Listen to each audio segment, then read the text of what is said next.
Hey everybody, it's Holly Burns of Holly Burns Psychic. Welcome to my channel. I'm a psychic medium and so are all of you. Today is time for consciousness coaching lesson number 4. How do you know the difference between your own thoughts and the thoughts of your higher self or your spiritual guidance talking to you or a dead loved one talking to you? How do you know the difference between all these things? Mostly, how do you know if it's your own ego talking and you should just blow it off, or if it's information or an important sign that's something that you should pay attention to and respect, right? So this can be hard to do sometimes because you're like driving down the road and you're like, okay, I think I'm getting some signs about going to college at that school, but I don't really know for sure if I should. And I don't know if I should buy a new car right now, if I should keep the car I have. And I don't know. I thought I maybe got a sign about that, but I really don't know for sure if that was a sign or if that was just me making it up, right? So let's talk about that. How does our inner being, our spirits guides, dead loved ones that are acting as spiritual guidance to us as well, how do they speak to us?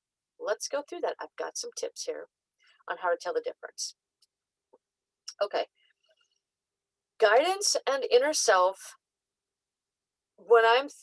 when you're thinking about something in general, like not when you're asking them a question, like trying to have a conversation with them, but like let's just say like you're thinking about something, like someone says, they'll say, I have 2 prospective dates you could have your wedding on. One is June 15th and one is July 22nd. Which one would you like to book? You will get an instant impulse in your mind the second you hear the information. I'm talking like the millisecond. The millisecond that you hear the information, you'll get an impulse in your head. That is the one that's from the higher self. The higher self doesn't go, I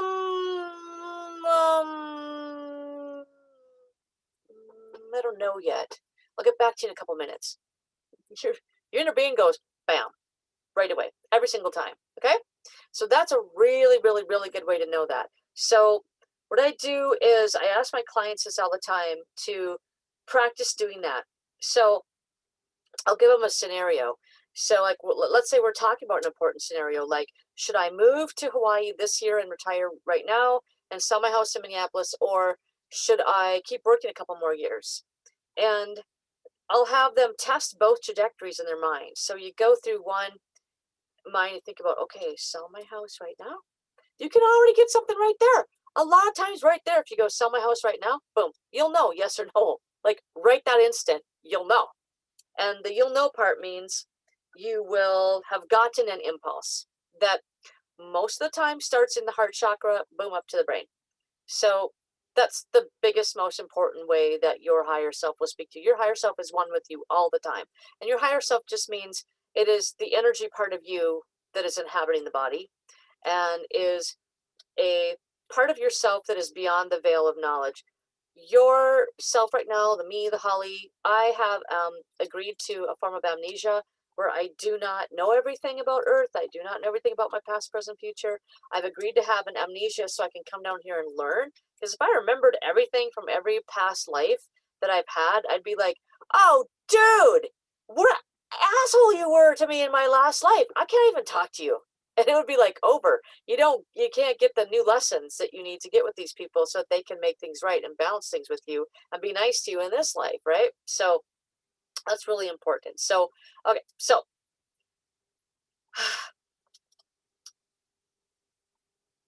you'll feel small differences in the vibrational signature of the thought as well.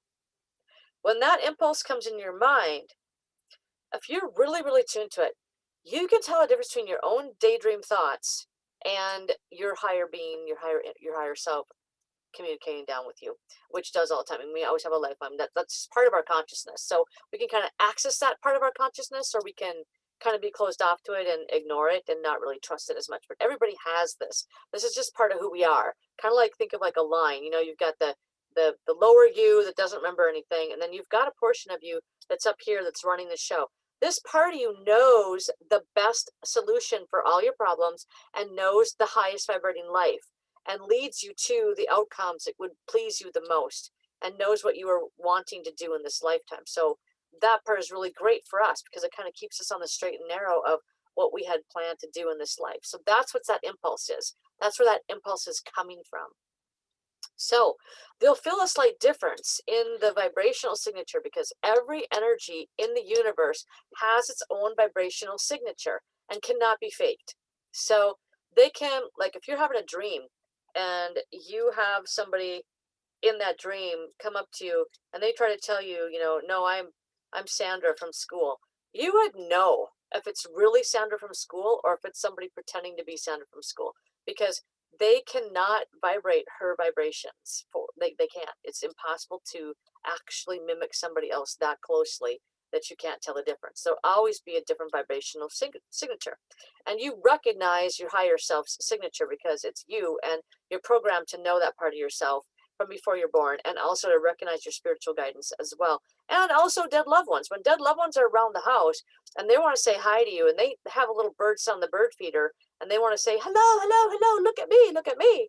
And then you look over there and you go, dang, I just got a thought about dad in my head. Well, that's because they're sending you that thought.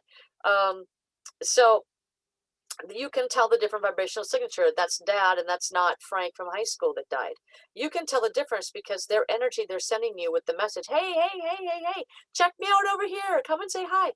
That's their vibrational signature coming to your brain, and your pineal gland in your brain reads the energetic signature and goes, oh, I recognize that person. That's the vibrational signature of Sandy. That's the vibrational signature of Mom. That's the vibrational signature of me, talking to me, my higher self. So you'll feel a little difference there. And like, let's say you're daydreaming in the car, and then all of a sudden you look down and you see 1111 on your speedometer, and it totally jumps up. You're like, well, that moment when it goes, that is not your own self. Your own brain doesn't go, hey, that's somebody else's. Like your own lower self. I don't give myself signs. I don't like give myself, hey, I'm going to give myself a message. My human brain doesn't know where to give myself a message. My lower consciousness does not give my lower consciousness messages. So you can know that. If you get a little flutter, if you get a little jump, I always call it jumping out. If I see something and it jumps out to me, okay, this started happening to me in 2006. And I had to get the same thing happen to me like 20 times before I would respect it as a sign from not me. So I get it. I would be like, well, that could just be me imagining it. That's the thing, is how do you know it's you imagining it? How do you know it's you, not you just going, oh, I just made that jump out to me? So, well, more than likely you're not. I mean, I've never ever found out. I've never ever come to the conclusion that my own lower self was making something jump out for me, like not even once. So you can kind of go with it as probably not, because I've studied this. I've done this for myself. I call it being in the done pile. I have to sometimes have something happen to me many times before I put it in the done pile. Like, okay, that's really a sign. They're really telling me something. Okay, so do that. And you don't have to take it as a sign the first time. You can just say, hey, please tell me that again until I really get confident about it. And they'll hit you again. They'll hit you many times with the same sign. So if you don't know for sure if you should move or not, just let it flow for a little while and see what you get. And if you get it 10 times, that's probably not going to be from you. And then you can start recognizing that better, and trusting that, and then start feeling, and what does that feel like when I get that little jolt from someone else? Okay. So that's another way to have it happen to you. And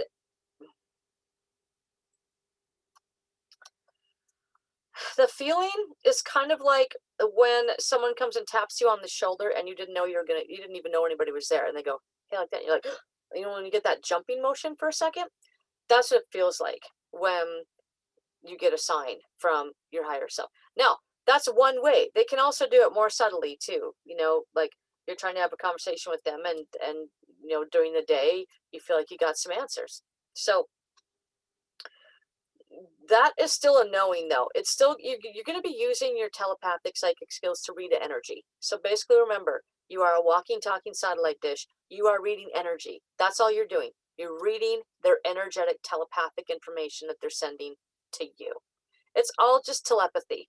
So the better you get at your telepathy, the more you trust it, the more you'll try to know, you'll understand the difference. But I get it. Sometimes I still get confused between, I kind of have a 50-50 thing that I manifest all the time, where I'm like, oh, darn it, two choices, which one to pick? And so torn between two choices. I do this all the time. I'm trying to not do that anymore, though. I'm trying to demanifest that issue with my own self. So another thing is get yourself some tools.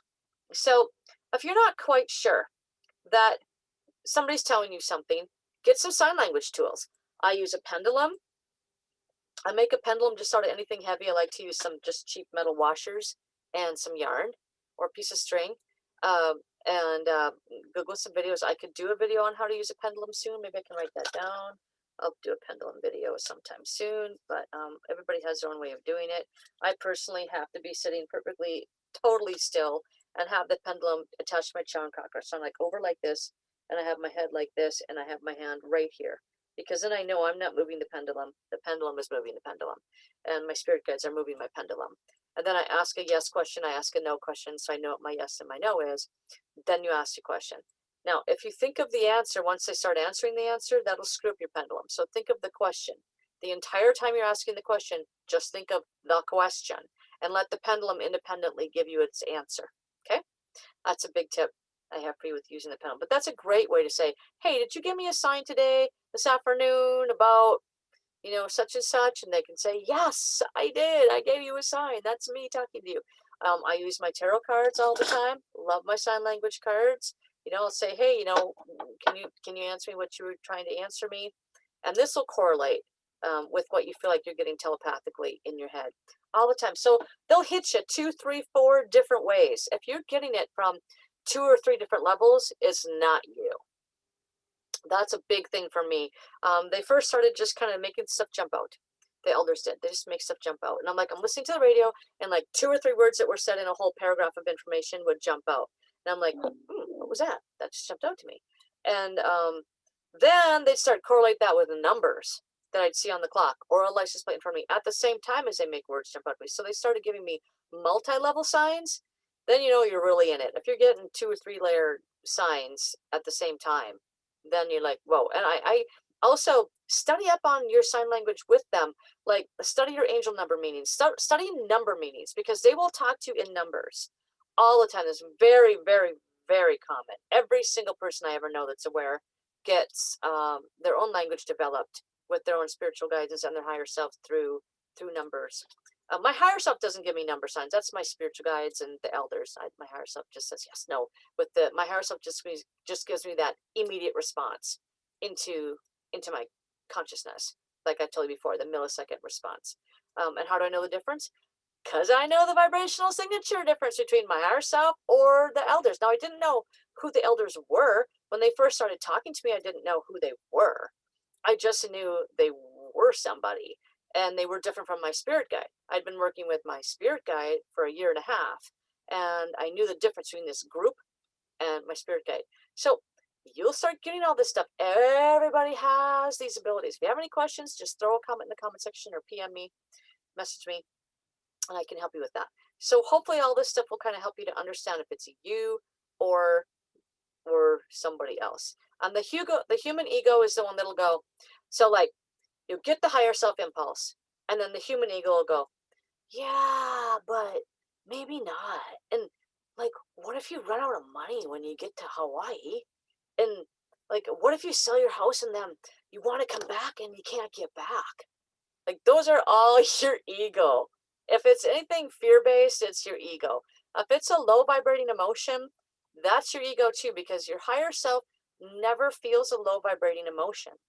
Now, one thing that I can really tell if my higher self is calling me to something is a feeling through my heart that feels like a sword penetrating my heart. I call it the sword through the heart. It's kind of like and all of a sudden your heart really hurts. Okay, that is your higher self talking to you. But your higher self isn't feeling that emotion.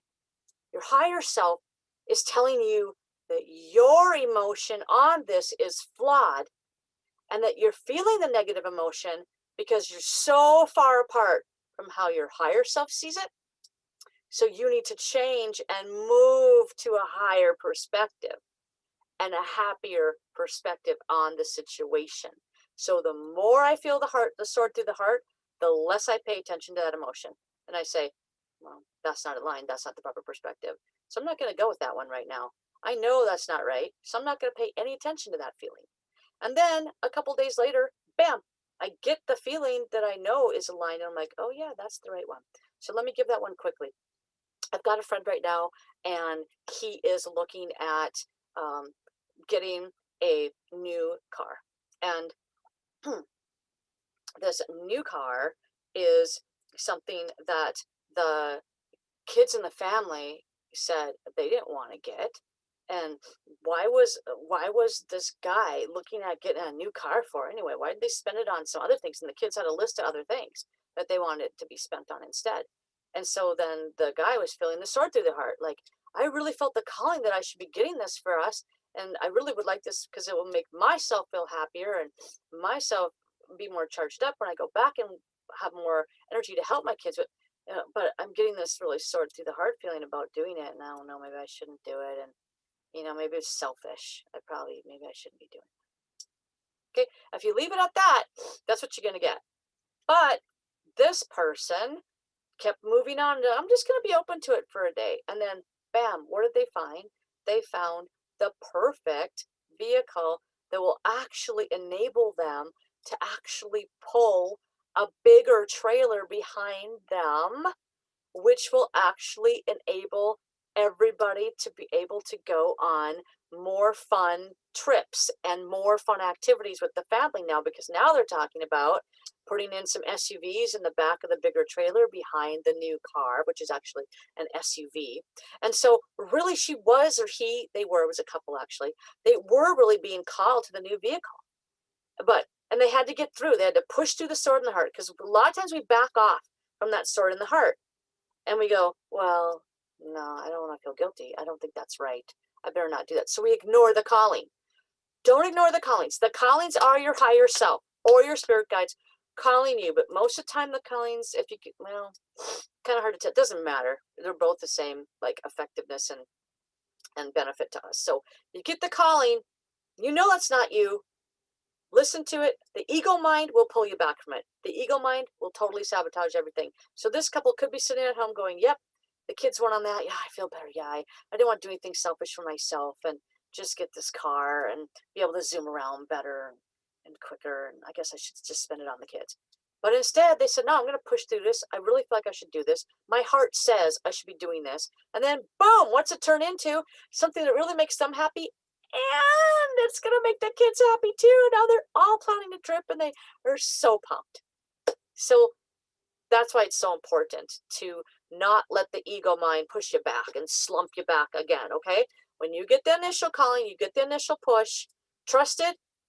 Everything else after that that's negative is more than likely ego. And so that's what the inner being is doing. The inner being isn't telling you, oh, I feel bad about that decision. Oh, I'm really disappointed in you. You shouldn't have got that car. That's really bad. Instead, they're saying, you feel bad. Come to me and I'll show you the better perspective that's aligned. So the next day, that husband and wife did go up to the perspective they were being called to, and they did see it. And then, bam, the sword in the heart's gone. They're up on a 10 out of 10 going, yes, I did it. I listened. And now what do we have? Yeah, I'm pumped. I'm so excited. This is going to be great this summer. So that's a really big thing. And it's a skill that'll take you a few years. Don't worry if you screw it up. Don't worry.